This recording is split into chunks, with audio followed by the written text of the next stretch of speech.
కేసీఆర్ గారి నాయకత్వంలో ఇవాళ నువ్వు రోజు లేస్తే కూర్చుంటున్న కమాండ్ కంట్రోల్ సెంటర్ కట్టి 10 లక్షల సీసీ కెమెరాలు పెట్టి హైదరాబాద్ లో one of the most safest cities గా తీర్చిదిద్దింది కేసీఆర్ గారి నాయకత్వం మా ప్రభుత్వంలో.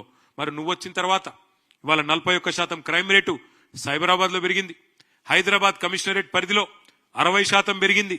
నువ్వు వచ్చిన తర్వాత ఇవాళ డే లైట్ మర్డర్లు, డే లైట్ రాబరీలు, పారిశ్రామికవేత్తల తలకు తుపాకులు. ఇది అయిన మాట వాస్తవం కాదా? నీ ప్రభుత్వం ఎంత అధ్వానంగా ఉన్నదో, గన్ కల్చర్ ఇవాళ ఎంత పెరిగిందో నువ్వు వచ్చినాక ఈ విషయంలో చర్చకొస్తావా?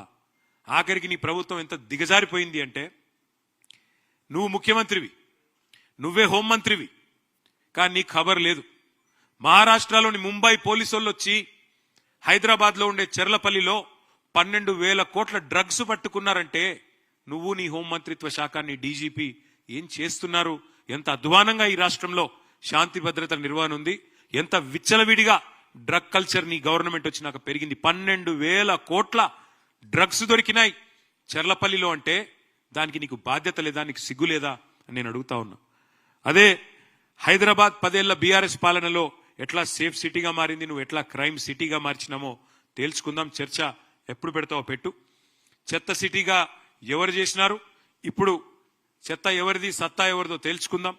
చర్చకు రా.